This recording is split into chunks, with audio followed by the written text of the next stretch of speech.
में काफ़ी जिक्र किए कि किसने रोका, कैसे रोका, 30 सालों से कैसे ये निर्णय रोका गया। तो इसका बैकग्राउंड ये है, मेरे सत्ता पक्ष के साथियों को शायद ये बात पसंद नहीं आएगी, लेकिन इसका ऐतिहासिक बैकग्राउंड ये है कि इसकी शुरुआत भी नेहरू नाम के एक व्यक्ति ने ही किया। लेकिन घबराइए नहीं, ये वो नेहरू नहीं है जिनसे आप इतना कतराते हैं। ये उनके पिताजी मोतीलाल नेहरू जी ने एक रिपोर्ट तैयार की थी 1928 में, और उस प्रतिवेदन को उन्होंने कांग्रेस पार्टी की कार्य समिति को दिया था। वो एक समिति के अध्यक्ष थे। उसमें उन्होंने 19 मूल अधिकारों की सूची बनाई थी। 1931 में सरदार पटेल जी की अध्यक्षता में कांग्रेस अधिवेशन हुआ था कराची में। उस कराची अधिवेशन में इस प्रस्ताव को पारित किया गया और वहीं से ये शुरुआत हुई कि महिलाओं का समान अधिकार हमारे देश की राजनीति में शामिल हुआ। उसी समय 1 वोट 1 सिटीजन 1 वैल्यू का सिद्धांत भी हमारी राजनीति में स्थापित हुआ। आपको ताज्जुब होगा ये जानकर कि जबकि इस सिद्धांत की वजह से हमारे देश में महिलाओं को वोट देने का अधिकार आज़ादी के पहले दिन से मिला, अमेरिका जैसे देश में ये अधिकार उन्हें इस अधिकार के लिए 150 साल इंतज़ार करना पड़ा, संघर्ष करना पड़ा। हमारे देश की राजनीतिक व्यवस्था में महिला आरक्षण लागू करना भी दुनिया में एक ऐसा ही अनोखा कदम था। पंचायतों और नगर पालिकाओं में 33% आरक्षण का प्रावधान भी भारतीय राष्ट्रीय कांग्रेस की सरकार ने स्वर्गीय राजीव गांधी जी के नेतृत्व में सदन पटल पर पहली बार पेश किया, मगर उस समय ये प्रावधान पारित नहीं हो पाया। आज आदरणीय प्रधानमंत्री महोदय जी ने भी इसका जिक्र किया, लेकिन हमेशा की तरह उन्होंने आधी बात बोल दी। उन्होंने कहा, सदन को ये बताया कि विरोध करने वाले कौन थे, उन्होंने ये नहीं बताया। उन्होंने कहा कि इसका विरोध हुआ, कौन किसने विरोध किया और नहीं बताया। विरोध तो आप ही ने किया था, भाजपा ने। कुछ सालों बाद स्वर्गीय श्री पीवी नरसिम्हा राव जी के नेतृत्व में कांग्रेस सरकार ने इस कानून को सदन में पारित करके लागू किया।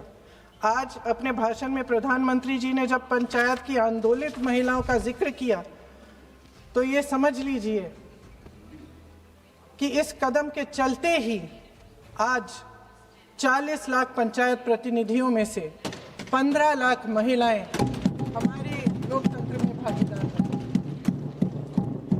2010 में स्वर्गीय प्रधानमंत्री डॉक्टर मनमोहन सिंह जी और यूपीए की अध्यक्ष श्रीमती सोनिया गांधी जी के नेतृत्व में कांग्रेस पार्टी ने लोकसभा और विधानसभा में महिलाओं को आरक्षण देने का फिर से प्रयास किया। राज्यसभा में इसे पारित भी कराया, लेकिन लोकसभा में आम सहमति नहीं बन पाई। 2018 में आदरणीय श्री राहुल गांधी जी ने मोदी जी को एक पत्र लिखा, और उस पत्र में उन्होंने कहा कि ये महिला का जो आरक्षण है ये 2019 तक लागू हो जाना चाहिए। मुझे लगता है कि यहाँ आकर प्रधानमंत्री जी राहुल जी का मजाक तो बना लेते हैं, लेकिन घर जाके उनकी बातों पर गौर करते हैं, क्योंकि हम आज उसी बात पर चर्चा कर रहे हैं। वैसे आज प्रधानमंत्री जी की बातों से ये लगा कि भाजपा ही महिला आरक्षण के चैंपियन, प्रस्तावक और सबसे बड़े समर्थक रहे हैं। इनके पूरे भाषण में यही बात थी, जबकि ये कह रहे थे कि इन्हें इसका श्रेय नहीं चाहिए। कोई भी महिला आपको बता देगी कि बार बार बहकाने वाले पुरुषों को महिलाएं झट से पहचान लेती हैं। थोड़ी सावधानी बरत लीजिए, पकड़े जाएंगे। आखिर जब 2023 में राहुल जी के पत्र को पढ़ने के कुछ सालों बाद, हाँ, उसके बाद पढ़ लिया। आखिर जब 2023 में आदरणीय प्रधानमंत्री नरेंद्र मोदी जी की सरकार ने यह अधिनियम सर्वसहमति से पारित किया, तब भारतीय राष्ट्रीय कांग्रेस ने अपनी विचारधारा के अनुकूल इसका पूरा समर्थन किया। आज भी इसमें कोई शक नहीं होना चाहिए कि भारतीय राष्ट्रीय कांग्रेस महिला आरक्षण के पक्ष में डट कर खड़ी है और खड़ी रहेगी। लेकिन अध्यक्ष महोदय, सच्चाई ये है कि आज की चर्चा दरअसल महिला आरक्षण पर है ही नहीं। जो विधेयक के सरकार ने पेश किया है उसका प्रारूप हमने पढ़ा, उससे पूरी चर्चा ही बदल गई है। उनकी सरकार के इस विधेयक का सार सुनिए। सबसे पहले इसमें लिखा है कि संसद में महिला आरक्षण 2029 तक लागू होना चाहिए। अब सहमत है। फिर कहा गया है कि इसे लागू करने के लिए लोकसभा सदस्यों की संख्या 50% बढ़ानी पड़ेगी। मतलब कि सीटों की संख्या 543 से बढ़कर 850 तक बनानी पड़ेगी, बढ़ाई जाएगी। और इन सीटों को बढ़ाने के लिए एक परिसीमन आयोग बनाया जाएगा जो 2011 की जनगणना को आधार बनाकर ये कार्य करेगा। ऊपर से इसमें कोई आपत्तिजनक बात नहीं लगती, मगर इसे गहराई से समझा जाए तो इसका असली मकसद उभरता है। वह राजनीति की बू जिसका जिक्र प्रधानमंत्री महोदय ने किया, वह राजनीति की बू इसमें पूरी तरह से घुली हुई है। दरअसल इसी सरकार ने महिला आरक्षण का जो विधेयक सर्वसहमति से 2023 में पारित कराया था, उसमें दो चीजें थी जो इस विधेयक में नहीं है। उसमें लिखा था कि इसे लागू करने से पहले नई जनगणना और परिसीमन कराई जाएगी। अब अचानक क्या हो गया? मन बदल गया। वही सरकार पुराने आंकड़ों के आधार पर क्यों आगे बढ़ना चाह रही है और इतनी जल्दबाजी क्यों? अध्यक्ष महोदय, ये हमारे देश की सच्चाई है कि प्रतिनिधित्व का सवाल जनसंख्या के सवाल से जुड़ा हुआ है। जब तक जातीय जनगणना नहीं होती, सभी वर्गों को उचित प्रतिनिधित्व नहीं मिल सकता। यह अनिवार्य है। ये सरकार 2011 की जनगणना पर आगे बढ़ना इसलिए चाहती है क्योंकि इस जनगणना में ओबीसी वर्ग की संख्या ही नहीं है।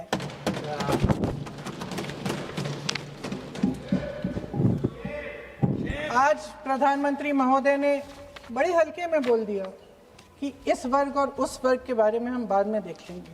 कौन सा इस वर्ग, कौन सा उस वर्ग? ओबीसी वर्ग की बात कर रहे थे कि हम बाद में ही देख लेंगे इसके बारे में। ये हल्के में नहीं लेना चाहिए अध्यक्ष महोदय। एक बहुत बड़ी संख्या है, एक पूरे वर्ग का परिश्रम है, एक पूरे वर्ग का संघर्ष है।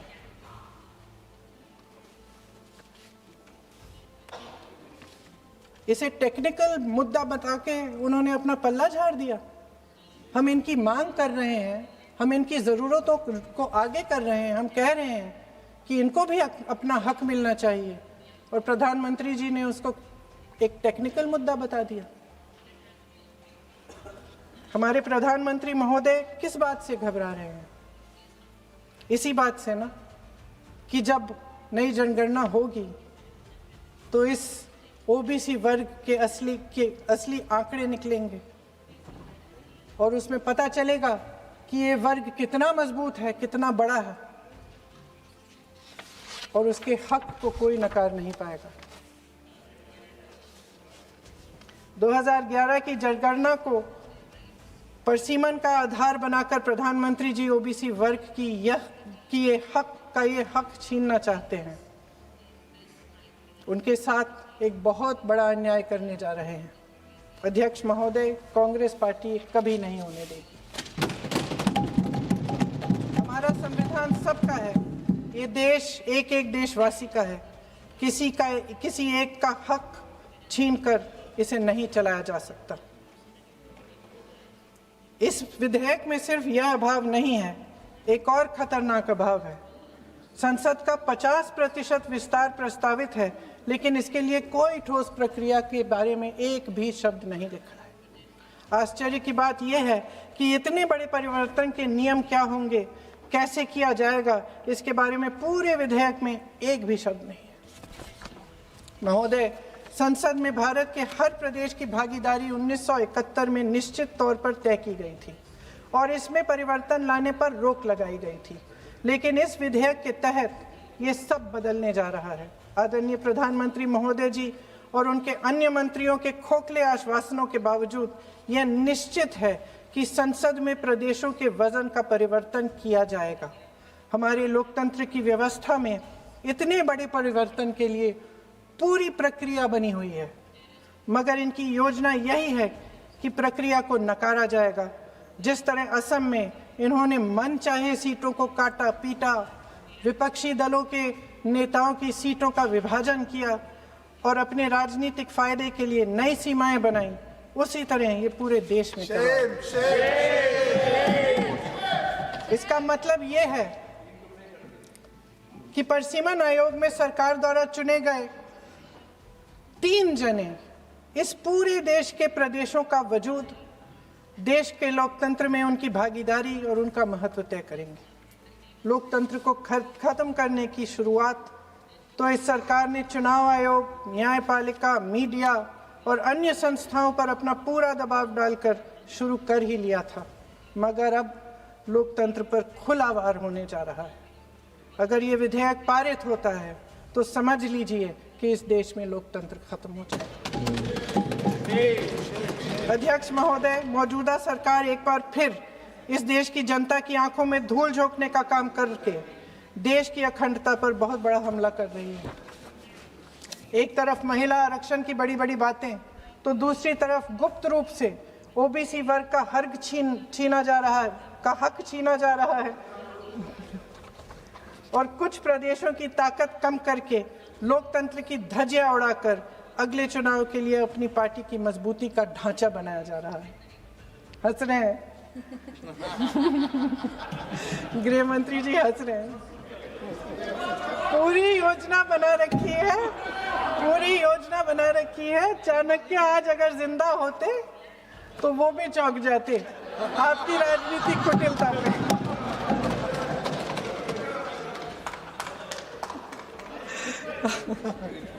इन्होंने पूरी योजना बना रखी है। हंस रहे हैं, सहमत है मेरी बातों से। अचानक प्रदेशों में चुनाव के दौरान सदन की बैठक बुलाओ, कोई सर्वदलीय बैठक मत बुलाओ। विधेयक का प्रारूप सिर्फ एक दिन पहले सार्वजनिक कर लो ताकि विपक्ष को कोई मौका न मिले कि इस पे चर्चा कर ठीक ढंग से हो। मीडिया और पब्लिक में पहले से ही चर्चा शुरू कर लो कि मोदी जी एक बहुत बड़ा कदम उठाने वाले हैं महिलाओं के उत्थान के लिए। ये विपक्षी दल के जो नेता हैं कुछ समझते नहीं हैं, राष्ट्र के हित में कुछ करते नहीं हैं, विरोध करेंगे। बेचारे मोदी जी इतना बड़ा कदम उठाने वाले हैं, सबको इनका साथ देना चाहिए राजनीति से ऊपर उठकर। और ये कर करके विपक्ष को धर्म संकट में डाल दो। एक तरफ महिला आरक्षण और दूसरी तरफ आपको काट पीट करने की, पूरे ढांचे को बदलने की स्वतंत्रता, ओबीसी वर्ग को नकारने की स्वतंत्रता। अध्यक्ष महोदय, राजनीति में कुटिल होना अपनी जगह है, शायद हमें और थोड़ा होना भी चाहिए इस तरफ वालों को, लेकिन सत्ता बनाए रखने की महत्वाकांक्षाओं को परे करके देश के हित के लिए सही निर्णय लेना अलग है। शायद हम आदरणीय प्रधानमंत्री महोदय जी से आज ये उम्मीद नहीं रख सकते क्योंकि वह समस्याओं से घिरे हुए हैं, उन पर अंतर्राष्ट्रीय दबाव बहुत है। महिला आरक्षण जैसे ऐतिहासिक कदम को उन्होंने सत्ता को बनाए रखने का एक कमजोर बहाना बना दिया है। जाति जनगणना को नकारते हुए एक ऐसी संसद बनाना चाहते हैं जिसमें सिर्फ अभिव्यक्ति और चर्चा का ही अभाव नहीं होगा, बल्कि पिछड़े वर्गों और प्रदेशों की समानता का भी अभाव होगा।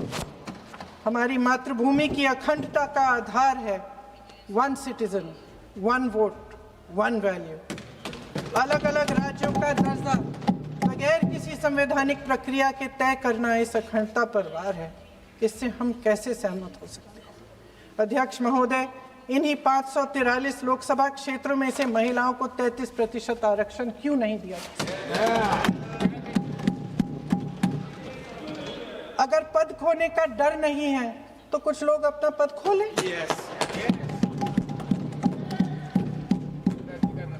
इसी में से SC ST का जो दर्जा है, SC ST में महिलाओं का आरक्षण 33% हो जाए, 1/3 आरक्षण हो जाए, OBC का भी उचित आरक्षण हो जाए, आज पारित हो सकता है।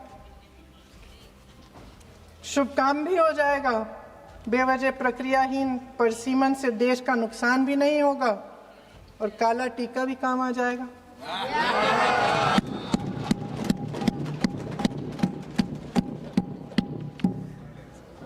सदन की सर्वसहमति से देश के इतिहास में एक महत्वपूर्ण कदम उठाने पर आदरणीय प्रधानमंत्री महोदय जी का नाम भी लोकतंत्र का गौरवमय पन्नों में लिखा जाएगा। अध्यक्ष महोदय, आज मेरी बहुत सारी बहनें यहाँ बैठी हैं, सदन की चर्चा देख रही हैं। हम चाहे बड़े शहरों में रहती हों या छोटे कस्बों में, गांव में, चाहे पढ़ी लिखी हों, कभी भी सभागृह की गैलरी की चर्चा नहीं करते सदन में। फोटो दिखा रहे हो?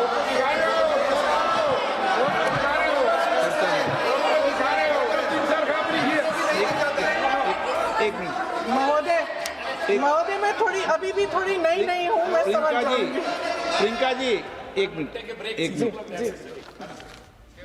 माननीय सभासदों, सभा की सहमति हो तो सभा की कार्रवाई आज रात को 11 बजे तक बढ़ा दी जाए।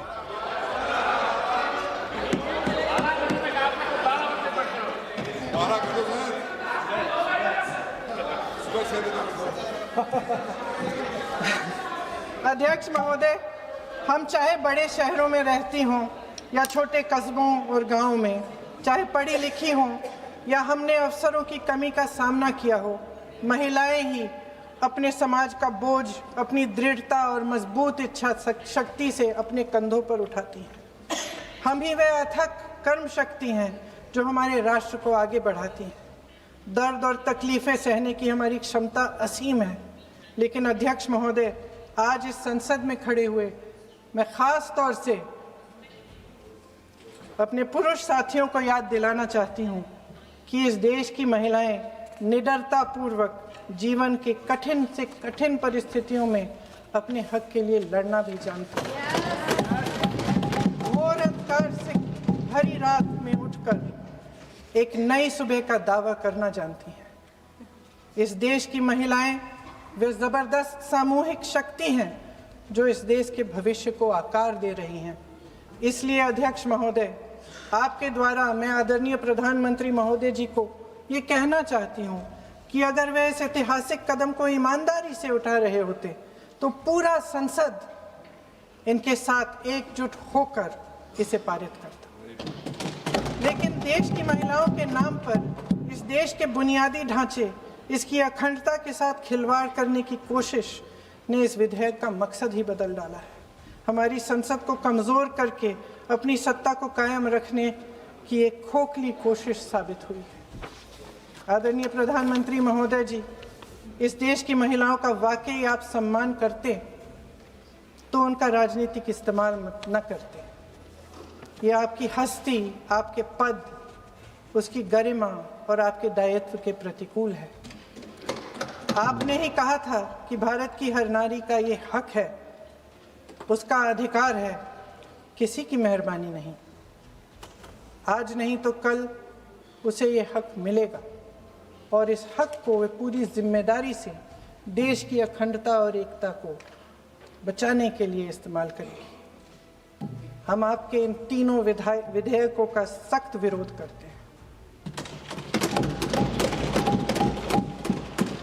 लेकिन अभी भी आप एक ऐसा निर्णय ले सकते हैं जो सर्वसहमति से इस सदन में पारित हो जाएगा और हमारे देश की हर नारी को अपनी असली शक्ति को धारण करने का मौका मिलेगा। मैं आपके द्वारा प्रधानमंत्री जी से अपील करती हूं कि मन बनाएं, साहस करें, सही निर्णय ले लें। हम सब उनके साथ खड़े रहेंगे। धन्यवाद।